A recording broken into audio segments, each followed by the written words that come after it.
friends, welcome to this video.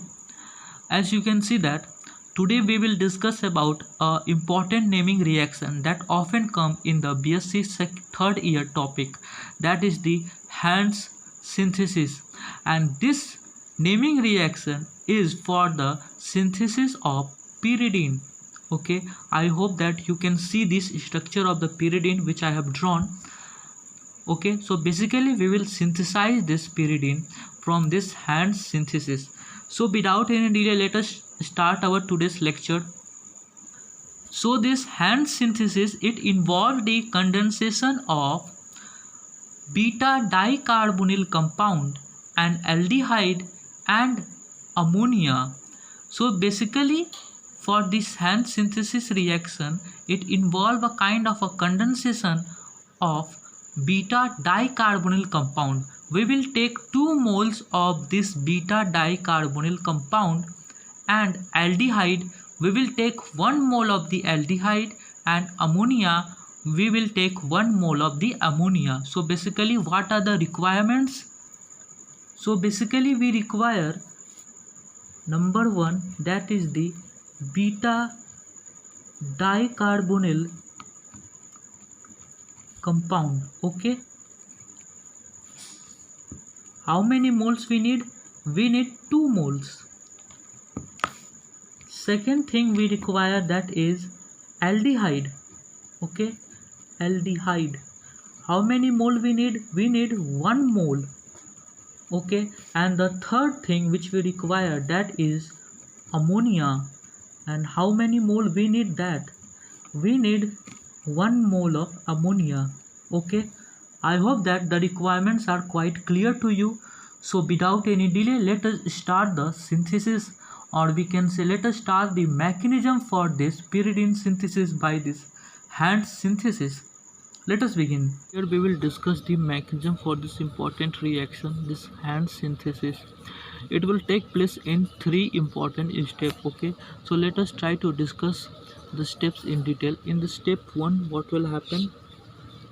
In the step 1, we will use one of the beta dicarbonyl compound, and here we are using beta keto ester as the beta dicarbonyl compound. Okay, so this is a typical structure of the beta keto ester. Okay, it is beta keto ester, and now it will react with 1 molecule of aldehyde. Okay, basically it is the acetaldehyde. Okay, it will react with 1 molecule of aldehyde, and there will be the elimination of the water molecule. As we can see that here the water molecule will be eliminated, and we will have a structure something like this. Please check the structure.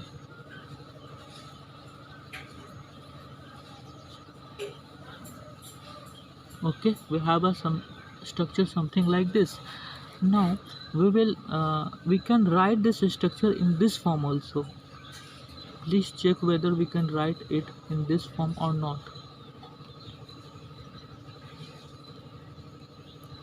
If you have any problem, please do comment.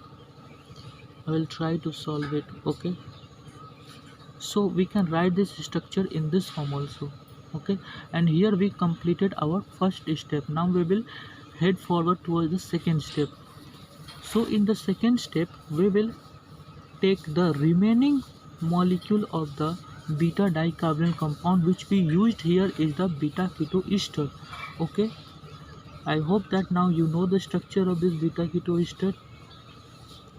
I will advise you to take a pen and the paper and start practicing this, so that it will be easier for you to understand this reaction mechanism.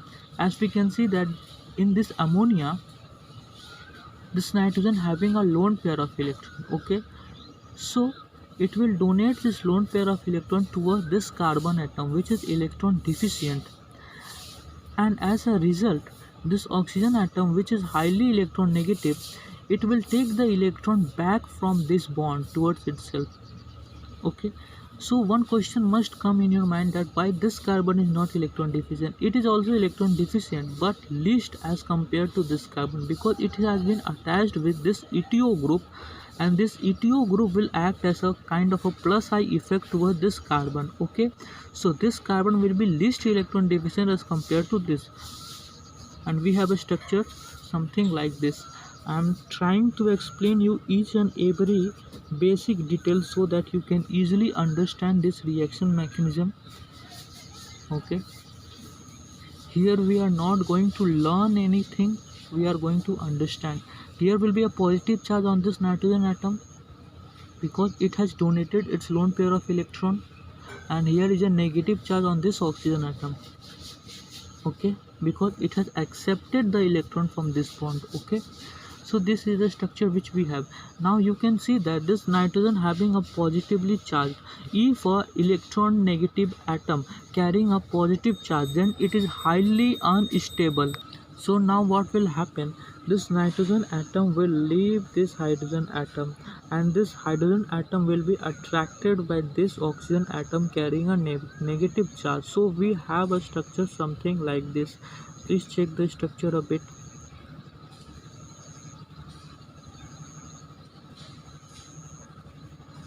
Here only two hydrogen atom left with this nitrogen, and here we have a OH.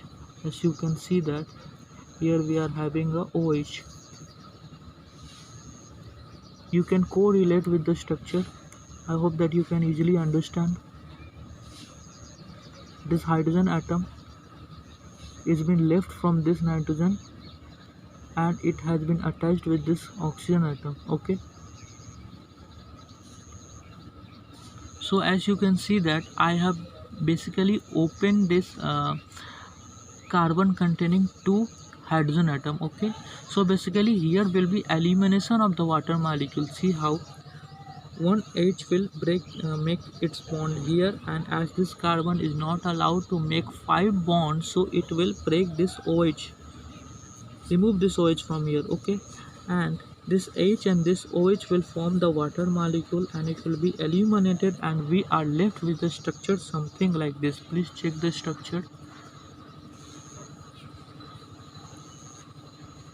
Here will be now a double bond carbon NH2 CH3, and here H.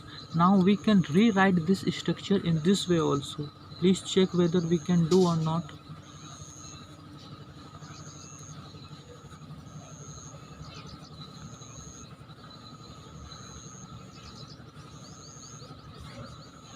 Okay, so we can rewrite this structure in this form also. Okay, now this is the completion of the step 2. Now in the step 3 we will, in the step 3 we are going to make the reaction between the product of the step 1 and step 2. So in the step 3 what will happen, the product of the step 2 will react with the product of the step 1. This is the product of the step 2. As you can see that it was the product of the step 2. It will react with the product of the step 1, which was, I hope that you remember this.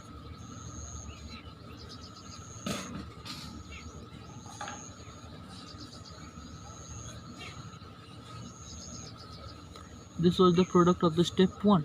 Now what will happen, as this nitrogen contains a lone pair of electron, it will shift its lone pair of electron towards here, and as this carbon is not allowed to make 5 bonds, so it will shift this bond towards this carbon. Okay, and here also same case, as this carbon here is not allowed to make 5 bonds, so it will shift its bond here. Okay, and there will be a slightly negative charge on this carbon because it is accepting the electron. Okay, and we have a structure something like this. Please check the structure carefully. Okay,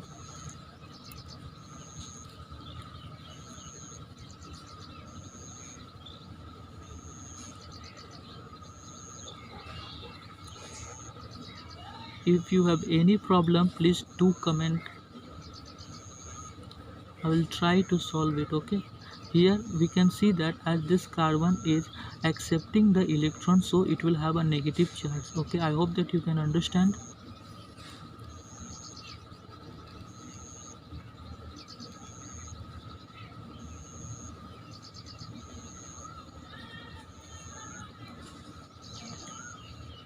And here, as this nitrogen had donated its lone pair of electrons, so it will having a positive charge. Now what will happen? See, as this carbon, how many bond it's making? 1, 2 and 3, so it is attached with one hydrogen atom.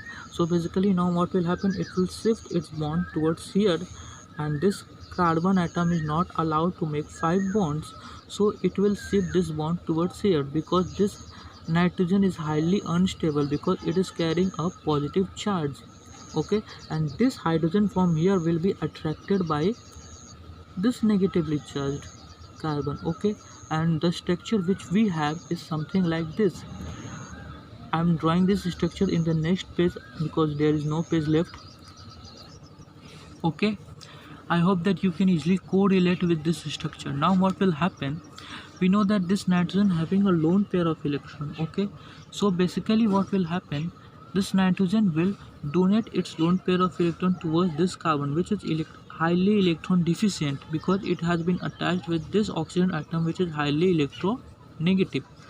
So the electron from this bond will be shifted towards this oxygen atom, and we will have a structure something like this. Please check the structure.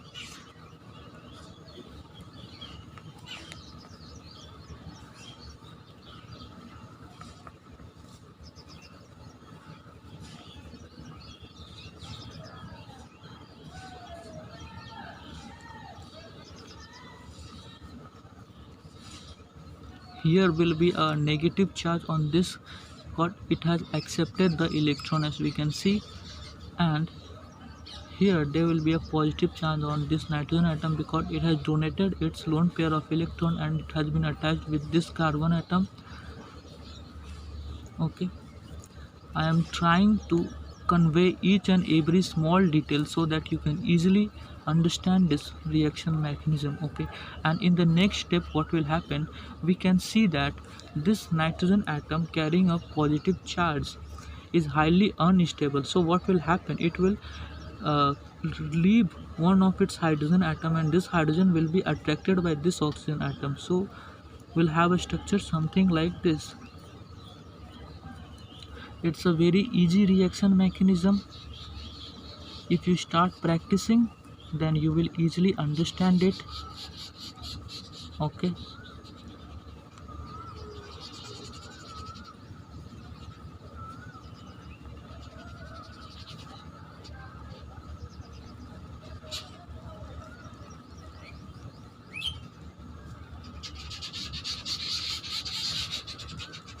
please ignore the sounds. Okay, so this is a structure which we have. Now what will happen, there will be elimination of the water molecule. See how we can see that this carbon, how many bond it's making, 1, 2 and 3.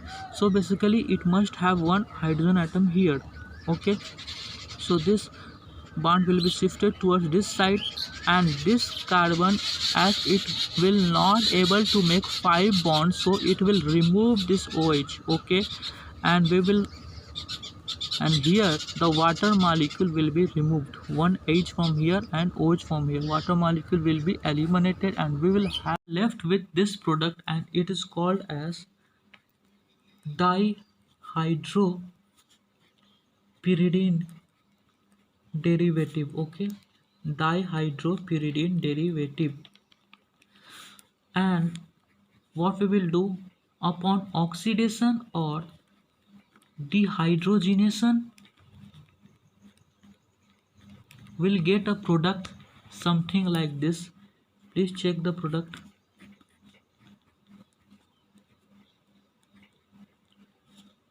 In chemistry, basically we require to practice a lot so that we can improve our skills. Okay, so this is the product which we will get after the oxidation, or we can say dehydrogenation. Okay, and it is termed as pyridine 3,5 dicarboxylate. Okay, now we are very much near to the final product. Now upon decarboxylation with the help of this KOH and this CaO, Upon heating is required in this step, we will get the final derivative of the pyridine, okay, which looks something like this. Please check it.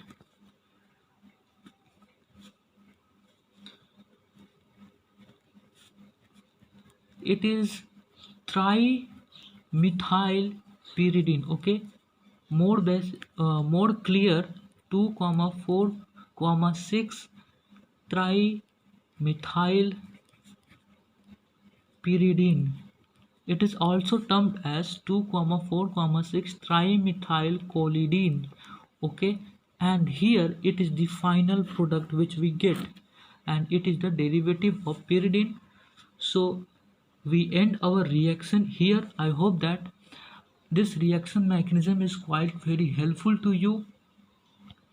For more video lecture on chemistry, please like and subscribe my channel and keep supporting me for more videos on the chemistry. Thank you.